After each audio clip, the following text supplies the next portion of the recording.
Okay, Ray, today is June 17th, 2014, and we are interviewing Raymond Krey at the Wesley Retirement Home in Macomb, Illinois. My name is Michael Smith, and I will be the interviewer. Ray, could you state for the recording your full name and when and where you were born?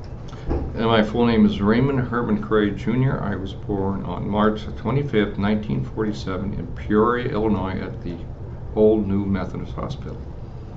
Okay. Who are your parents? My parents are still living, and of course my dad would be Raymond Herman Krey, Sr., and my mother would be Catherine Marie Krey. What are or were their occupations? My mother was a housewife, and my dad worked in plant security at Caterpillar Tractor Company, which no longer exists. The company does, just plant security. How many siblings do you have? I have one sister, a twin sister. Twin sister. And what's her name? Paisley. And did she serve in the military? No, she stayed at home all her life. Okay. What were you doing before you entered the service? I was a sophomore at Northern Illinois University. Okay. And we're going to jump right into it. What made you decide to go into the service? Well, Fulton County was still on the old draft system that existed since the Civil War.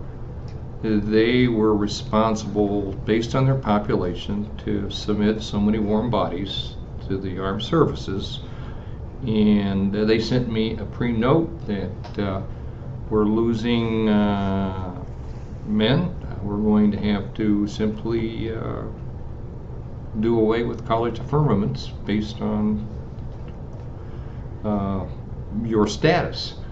So you're probably going to be called up quickly. So I decided to join the Marine Corps. What year was that? 67. 67. Why'd you choose the Marine Corps? Well, I thought it was the best branch. My dad had seen a lot of action in the South Pacific as a Marine. Okay.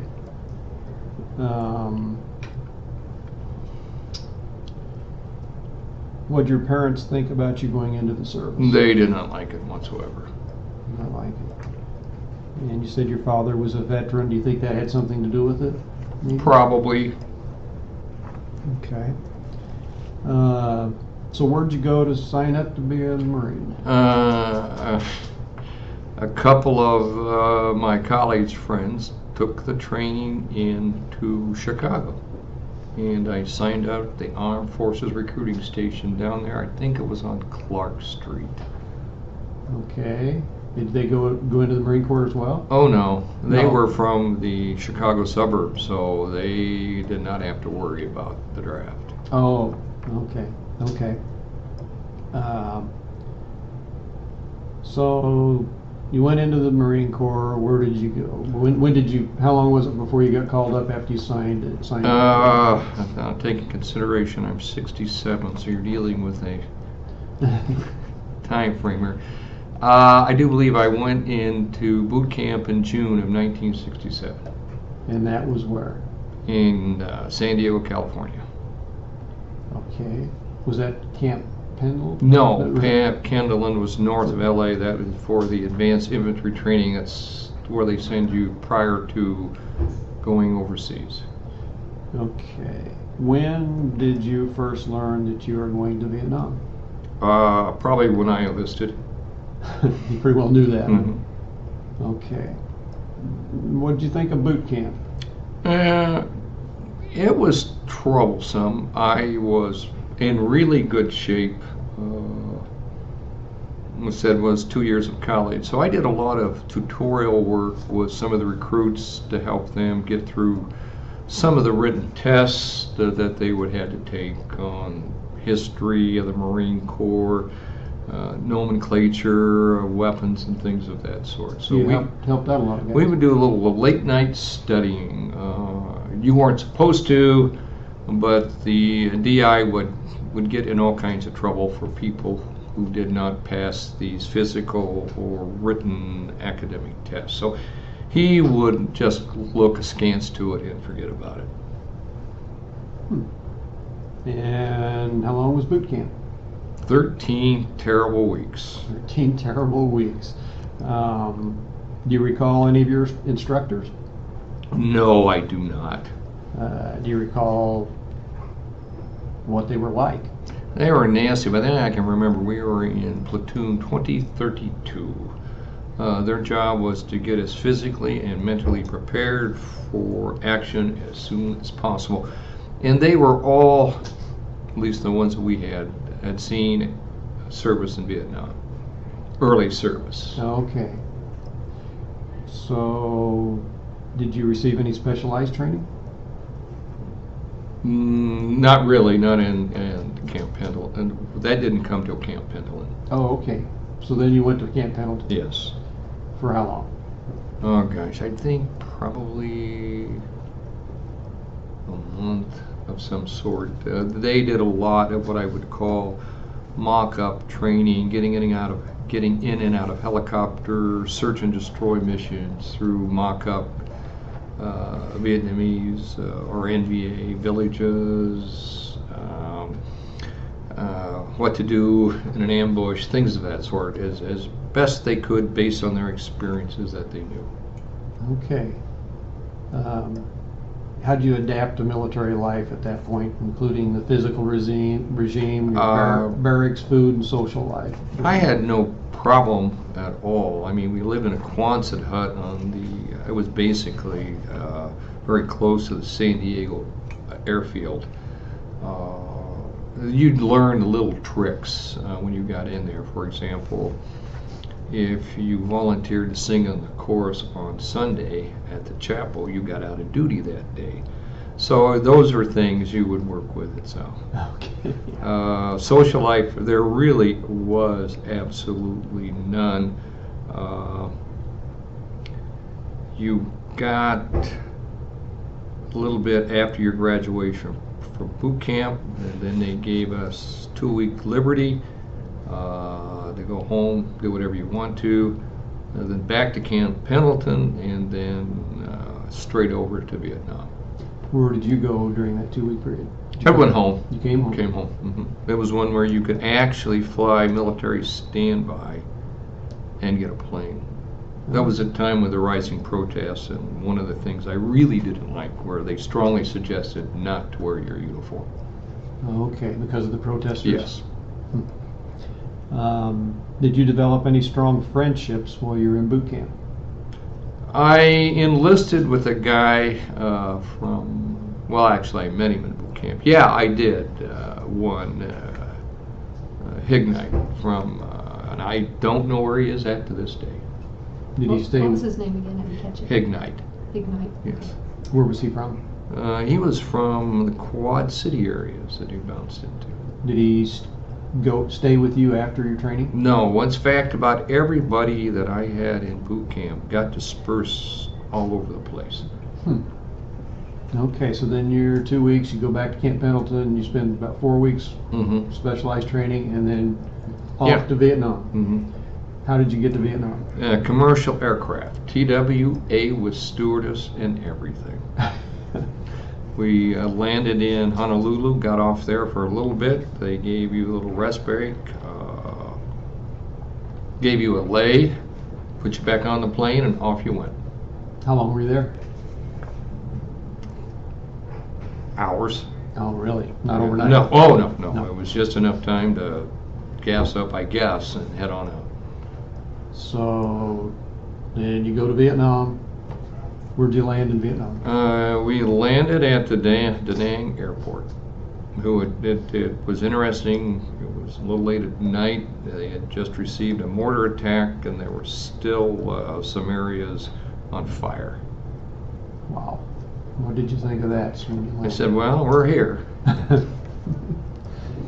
Okay, then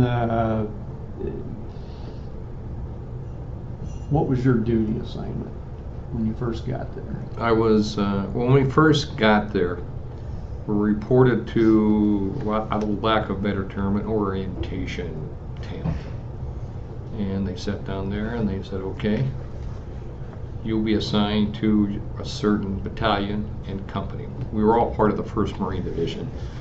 and they operated, well, at least in the 2nd Battalion that I was assigned to, 7th Regiment in Golf Company. He just reported there, and he said, okay, you are a replacement for Golf 27. There's your truck. Here's your gear. Bye. And it was interesting to note, because when I was there, they did not issue you jungle utilities. We went over there with our helmets, our sea bags, and basically our fatigues, utilities. They were not jungle utilities whatsoever. And your M14. And they got on there, and the first thing they did, before you got on the truck, they gave you a bandolier of ammunition for your M14. And they said, off you go. So we went off to the battalion headquarters. How many people were on your truck? Oh, it was a 6-by, and however many you could get in there comfortably with your sea bag. I'm guessing 20. Okay. And then we rode on those bumpy old dusty roads. Got to battalion headquarters, and for some reason, I'll never know this to this day, that the state of Illinois has sent me a state flag. And it beat me there. And so I got there, and they gave it to me, and I was assigned to a company, and I got my hooch or into my sleeping areas, which was a tent with a wood floor. And I said, this isn't bad.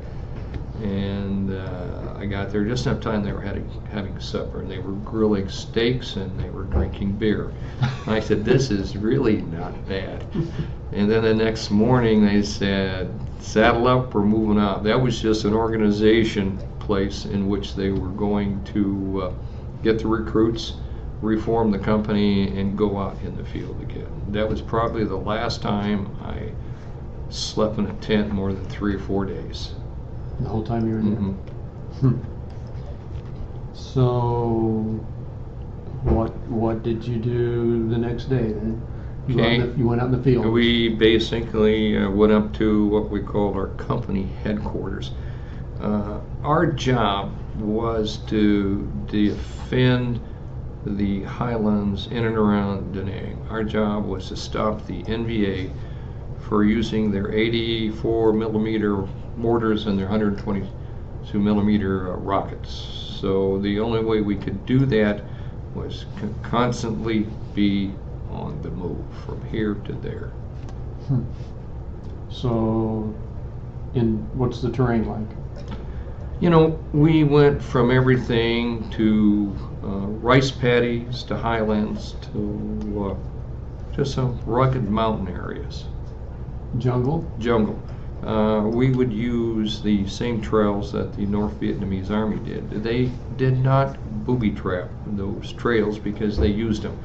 We were fighting uniform NVA, North Vietnamese Army, not the Viet Cong, not the black pajama, straw. These guys were pith helmeted. They were the regular Army. Okay. Do you remember the first time you encountered combat? Yeah, we were out, and we were on a patrol. It was a small patrol. It was about a squad patrol of 12 men, and we were out there, and I was the tail end Charlie. I was the last guy in line to keep it, and we were off the trail there, and we were setting in. Looked around, and I saw these guys coming this way, and I said, holy. And all I had was a M79 grenade launcher and a 45 automatic. So I just let wail with a 79 grenade launcher. It just made a heck of a noise. And it couldn't do any damage at that range because it has to go so far to activate. But that got everybody going, and we were turned around. And yeah, they. How far away were they? Oh, maybe 20, 30 feet. That close? Well, we set in real quick, and they must. The only thing I could theorize is that they were using the same trail that we were, and we just inadvertently bumped into each other. That would not be the first or last time incidental meeting with the enemy using the same trail. So did you engage in firefight there? Well, no, after that first round went off, they took off and left. Oh, okay. Yeah, because that's why I think this was not planned. They just showed up, I fired at them, and they took off because they didn't know. I think they just bumped into us accidentally, not prepared for anything. Your other buddies didn't see them? You saw them? Well, they all did. They all just happened. Yeah. Then they, because what happened? They saw him running. They saw me shoot at him, but then they saw him going, and then we were trying to set up for an ambush, and I was standing, and they could not return fire at that time. Okay. So, like, how many days after you got into Vietnam was that in first encounter with them? Well, just a rough idea. Maybe 2. 2 days. Mm-hmm. So then you're out in the field pretty well nonstop for quite a while. Yeah, we had all kinds of. I guess our company, our squad, our platoon was. I don't know. They were the grunt. If you had something to do it, and we would do it. Part of the job was when we were not patrolling areas and trying to find them was to make the local villagers happy by road security. They did a lot of their business through logging, and they would get up in the morning and they'd get madder than heck at us because we would take our time. And we would have the minesweeper, we would set out there and go up, and they'd get mad. And so I'd turn around and say, okay, if you want to go, you take your lead truck and we'll be about 60 yards behind you. So if they wanted to go up and run into a mine and blow it up, and that was fine with me. But if they were that big a hurry, sure. Then we would ride the trucks up, and on top of this hill, they had what was called TARs, Technical Areas of Responsibility. So once our company or our division reached that line, another company or patrol was to pick up from there. And we always met at the top of a hill, a little mountain, and it was an old French type fort there that they had put a restaurant and a local tavern. So we'd sit up there, drink rice wine, and come on back. Not in probably the best shape in the world, but that was it. But we would work with the not the North Vietnamese, but the ARV and the Army of the Republic of Vietnam, and we would patrol with them. Was this like just early on, or was this like pretty much the whole time? No, because you never knew what you were doing for one day to the next.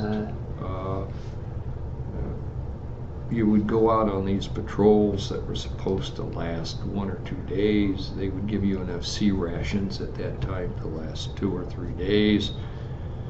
After 2 or 3 days, you would run out of food. They would still have you be out in the field looking for the NVA and trying to engage them. But one time, we ran out of food. We were 3 days out into the bush. We went 3 days with no food. And what we would do was basically, when we would go through these villages, is just steal food from them.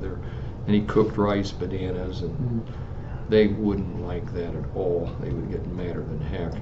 Even over there, though you're there trying to protect them, right? Yeah, they would not like when you're stealing. I could see that. You cook that and you steal my food. And we were out for 3 days one time, and they finally gave us resupply via helicopters. And that's another story. We didn't like to work with helicopters. They dropped us tins of shredded wheat and bacon. That was it. And what'd you do for water? Well, we had our own water. They had purification pills that worked really good. Okay. Where we were at, there were flowing streams you could use, little waterfalls that you could do with. They had purification pills. We made sure that was at. Okay. Did you witness any airstrikes or anything like that? Yeah, we would do that. I had the radio man, and I would at times call in airstrikes. They would, sometimes it was the Air Force, sometimes they would come off the carriers, but those pilots were crazy. I remember one time we called it an airstrike, and we were sitting there, and this guy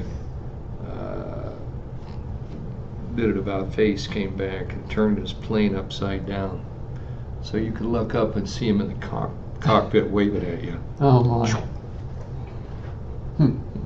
Did you see the Agent Orange sprayed over? Yeah. In fact, we got sprayed several times because we were out on these patrols, and we didn't always coordinate with the powers that be where we're going to be and what time we're going to be there. We got saturated one time. We were on patrol, and we were looking for the NVA, and sometimes they would set up their headquarters in old arc strikes. Those were B-52 bombers who would come and just obliterate, and they would leave massive holes in the ground that the NVA would use. And we were up there searching those out one time, and we just got literally drenched. We had to get out our ponchos, but by that time it was too late. So when you were out in the field, did you always have radio contact with some support if you needed it? Yes. Yes, okay. And either through fire bases, those were 105 howitzers, or a lot of 90 millimeter mortar bases. Now you told me that you had a mortar unit assigned to your unit. Oh, yeah, there were several things that you didn't really like. You knew where something's coming at, depending on how many C-rats they issued you and how much ammunition they gave you. And because you were always required to help the M60 machine gunners by just humping a bunch of M60 machine gun ammunition and laws. They were just a portable bazooka you would use, and there was a one-tight shuttle. And if we would go out with a reinforced platoon or reinforced company, we really didn't like, because that meant you were going to be gone, you were going to do something. You would take a 60 millimeter mortar squad with you, and then a couple of 60 millimeter machine gunners. The Marine Corps had something called as weapons companies. There was a grunt company and there were weapons companies, and you just go get a couple of mortar squads from the weapon company or machine guns from that and go there. The mortarmen were very particular about their rounds. I could understand that. They would hump their own rounds, because once they went into action, they didn't want to find out which grunt had their 4 rounds of whatever they needed to fire, so they kept their rounds. Did you witness any friendly fire casualties while you were there? No, we did not. No, we were never able to do that. Thank goodness. They never, when you called for reinforcements, they never.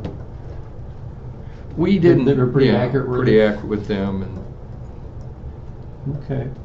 I'm gonna ask you a couple tough questions if you want to answer them. Okay, if you don't.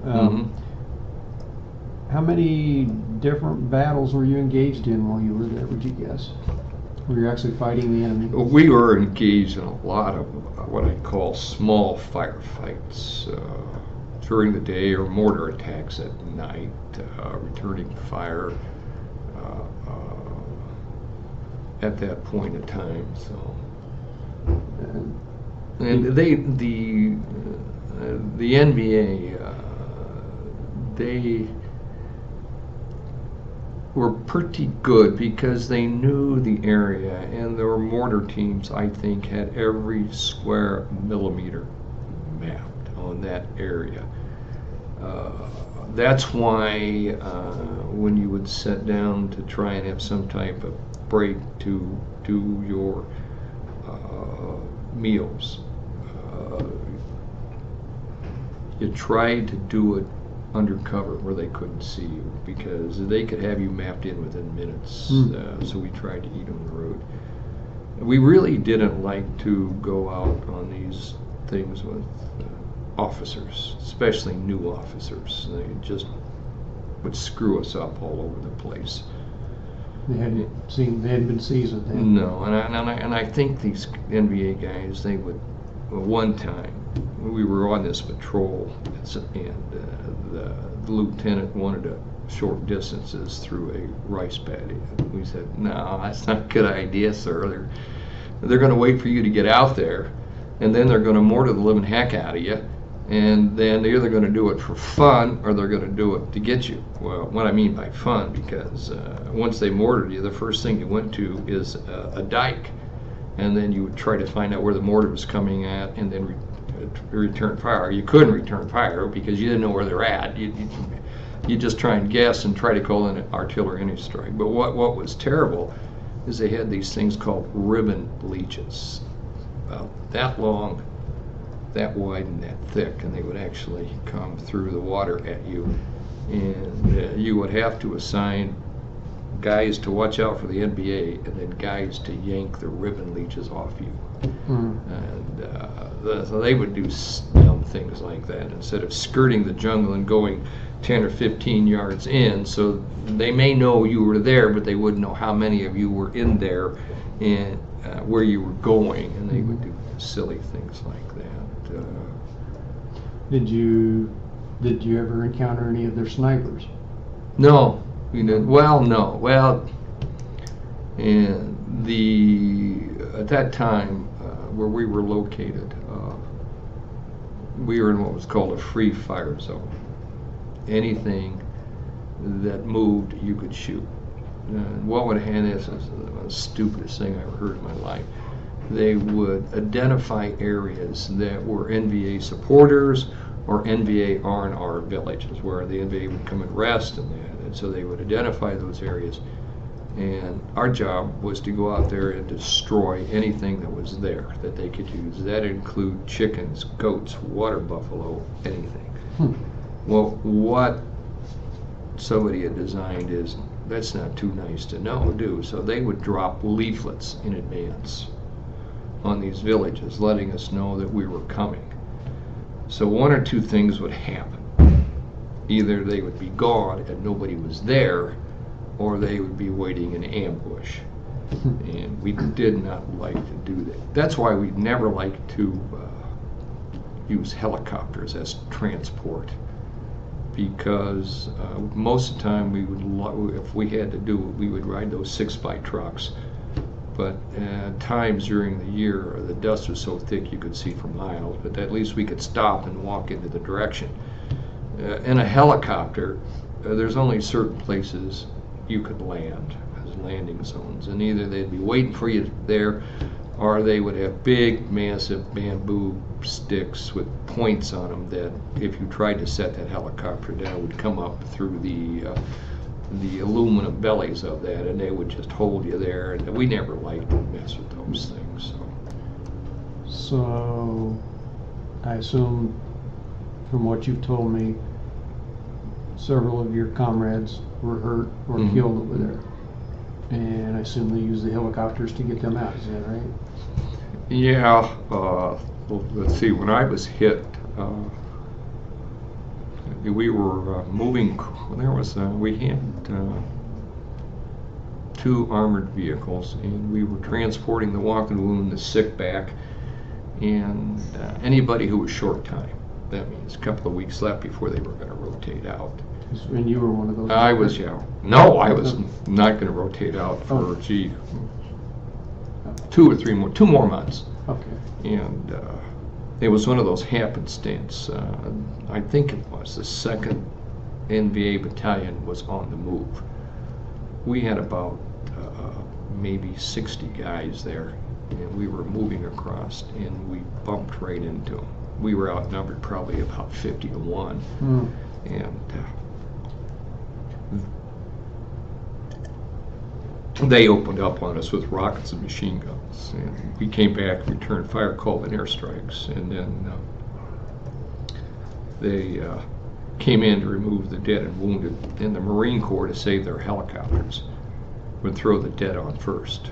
That means the bullets coming through would be absorbed by the bodies. So they threw the dead in, and then they threw me on second, and that helicopter got shot down, and then we did the whole thing again. And your helicopter got shot down that you were after you got wounded. And you want to describe how you got wounded? I got shot across the chest with an AK-47.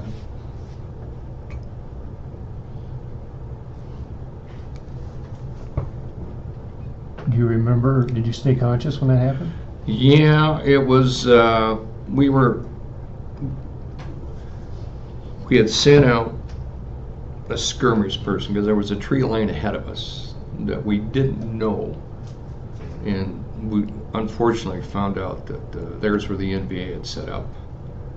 And so we walked across there, and our first line was just obliterated. I got shot across the chest. The guy next to me got his head blown off, and I thought my arm was blown off because it was just a big gaping hole there. It's just blood pouring out. It got caught on the back of the canteen, and so we got back and reformed the lines there behind it. There was an old abandoned cemetery that was close that we used in support. Okay. But you stayed conscious? I stayed conscious till they got me. We ran out to the helicopter, and by that time I had lost so much blood I just passed out.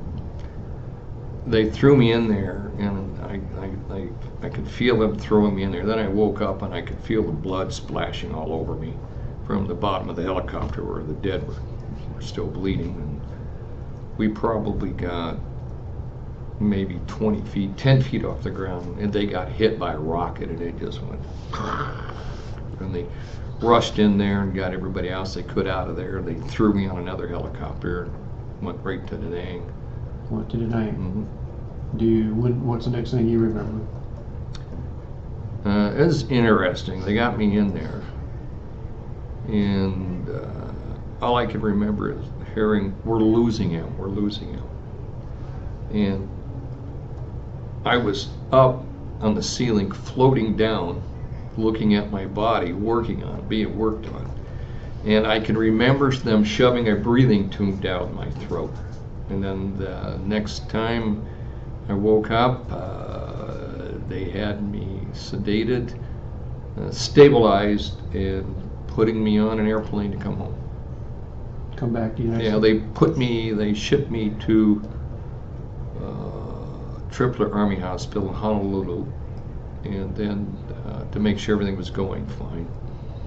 And then they shipped me straight to the Philadelphia Naval Hospital in Philadelphia that is no longer there. So there I was there. I got there, and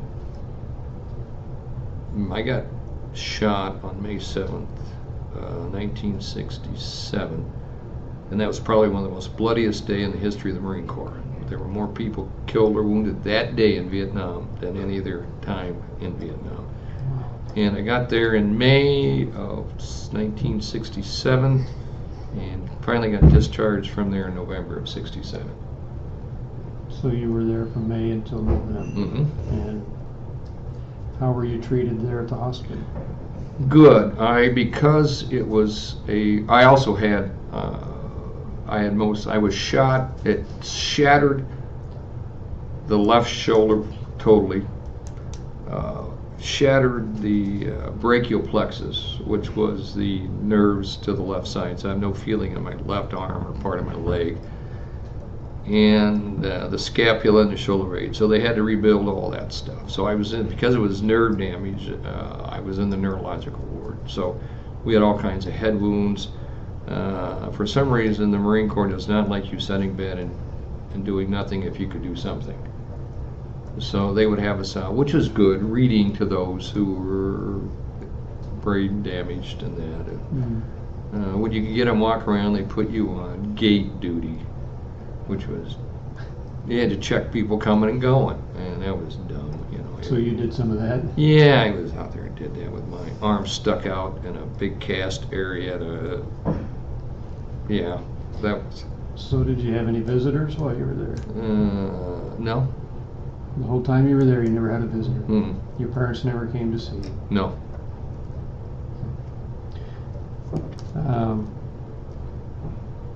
So how long were you in Vietnam before you got injured? Too long. Obviously. Approximate month-wise. Oh, you know, the one that sent me home was in May 7th. I'd spent some time on the hospital ship USS Repose, and they sent me back and re-outfitted me, and I was waiting to be reassigned. I should tell you this, but I will. We were waiting to be assigned to my company. I just waited for transportation. So they stuck me with this other company to guard an Esso plant. It was outside of Nang. It was a regular oil plant that stored areas. And this is when you first got over there? No, that's after I got off another hospital ship, the Repos. I went back in there and they. Oh, I should tell you. You're asking what about? Okay, I spent some time on the USS Repos because I got malaria there. Oh. Okay. So they put me in there. So they sent me back to before they could move me back to my original unit. They put me on guard duty at this Esso plant. Okay. And our job was to stop every bus, pedestrian, biker to check their IDs and their paper. It was all in Vietnamese. We couldn't read Vietnamese. We just would look around. And one time, one of the guys who was getting ready to go home, just killing time, he says, let's do this naked. I said, what? He said, yeah, let's just we'll put on our 782 gear, which was our webbing and our M16 and our helmets, and just go on those buses and do it naked. So did you? So we did. We got in trouble, but he didn't care, I didn't care. I was going back in the field, he was going home. So we did that. So give me a little more timeline here. How long you got in Vietnam? How long until you got malaria? About just see the time. 2 months, 3 months.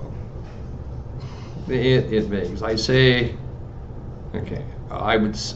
This is just a guess. So I wouldn't want to swear in court. I was probably. I was there maybe about a month. Got malaria.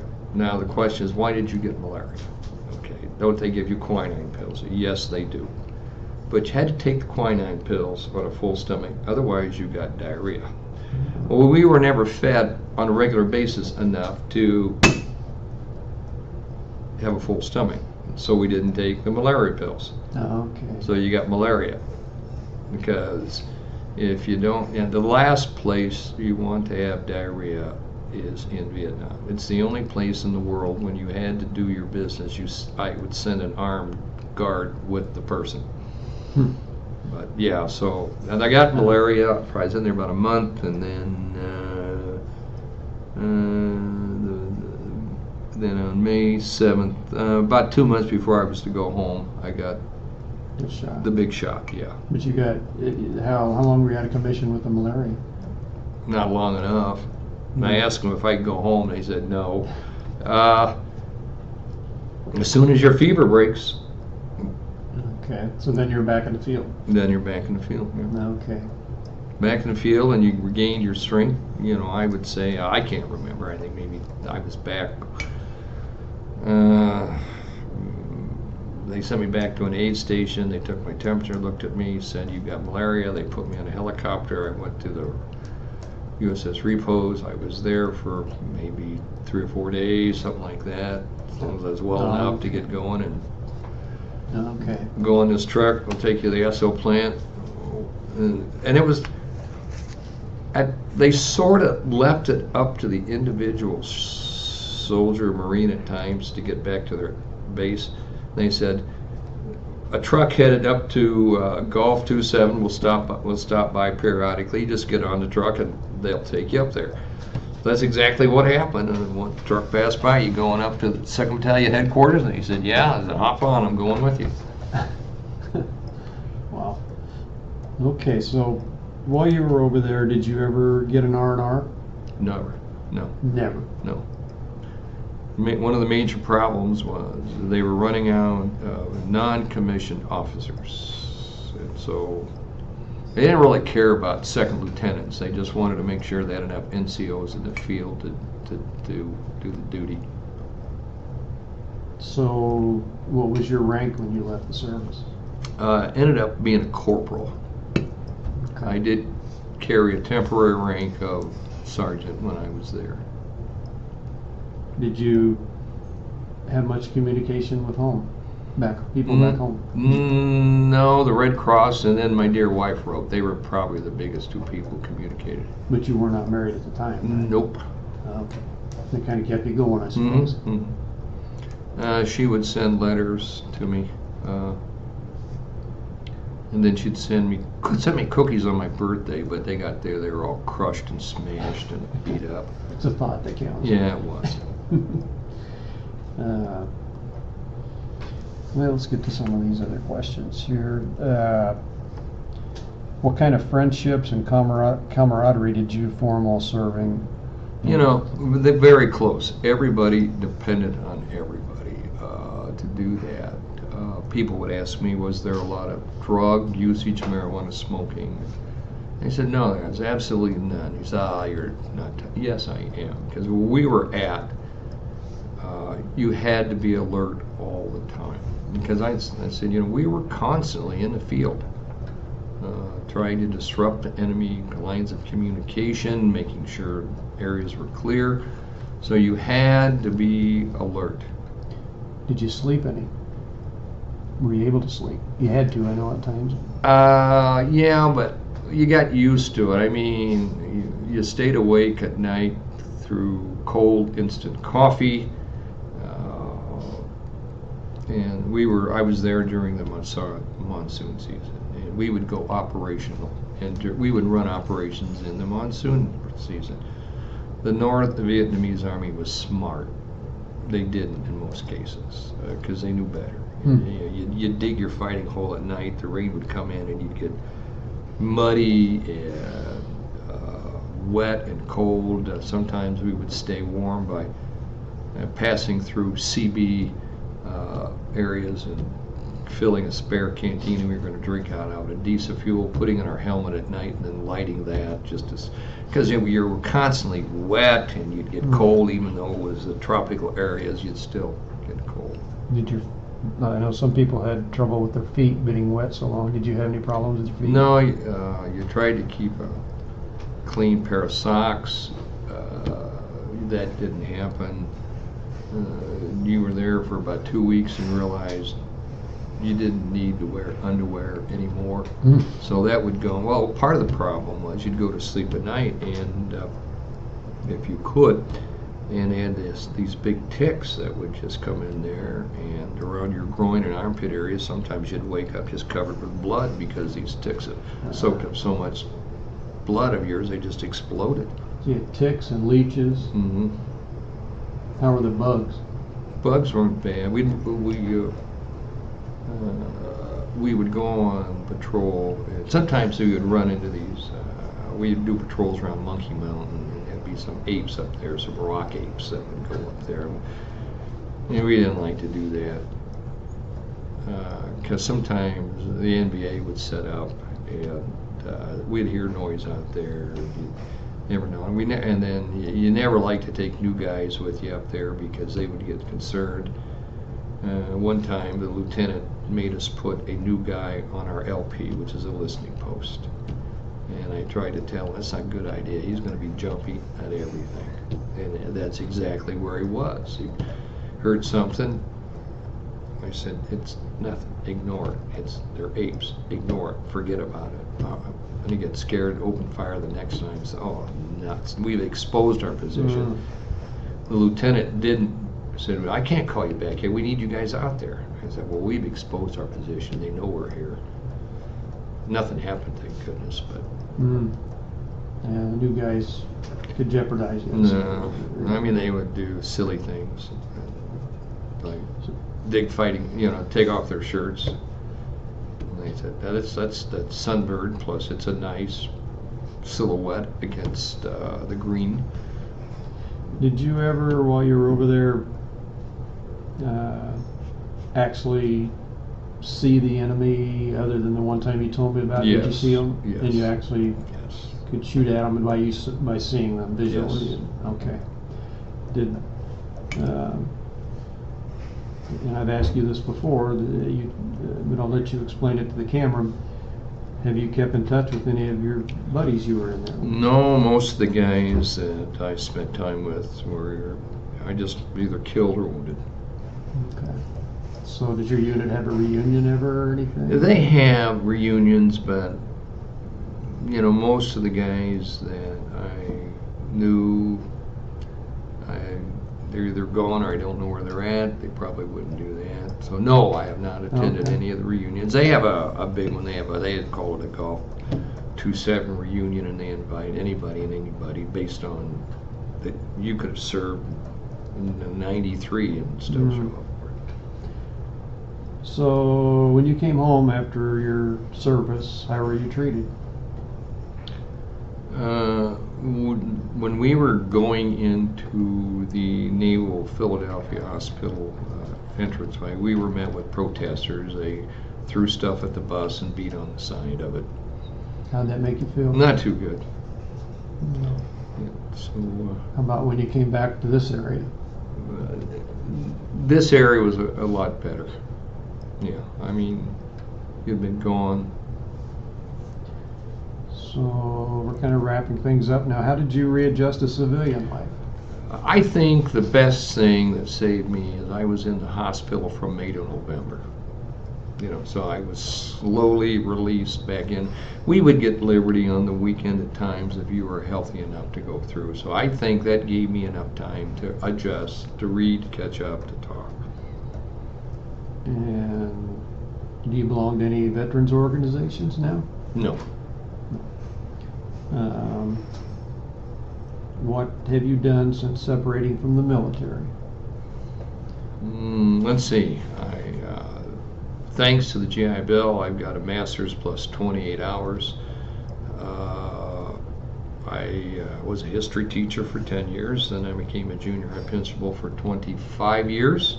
That was in Bushnell? I was in Bushnell, Illinois, yes. So you've had a pretty good life. Yes. How do you think the wartime experience has affected your life? I think it made me more patient, tolerant, and I think, yes. Because I think in Vietnam you reached a point where if you're going to die, you're going to die. There's no sense worrying about it. And now right here, if it happens, it happens. Deal with it as it happens. There's no sense getting upset about anything. If it happens, it happens. React to it. If you get ambushed, then react to the ambush. Don't sit around and worry about whether or not you're going to be ambushed, and to the point where you cannot handle yourself. Did you see any guys break over there? Yes and no. There was a sergeant in our company who, anytime that he could have any type of sexual relations, he would, unprotected, just to get a social disease to keep him out of the field. Seriously? And it worked. But, and yes, did it bother you? No, we don't. You don't want those type of people with you in combat. You know, if their primary duty was to avoid duty and get out of it, you can't depend on them. So you did not want them. You felt pretty confident with your comrades there, though, that you guys would look out for each other. Yes, you were there. You were dependent upon them. I mean, I think one of your mottos is "Don't leave anybody behind." So we were, yes. You had to depend on each other at that time. Let's see here.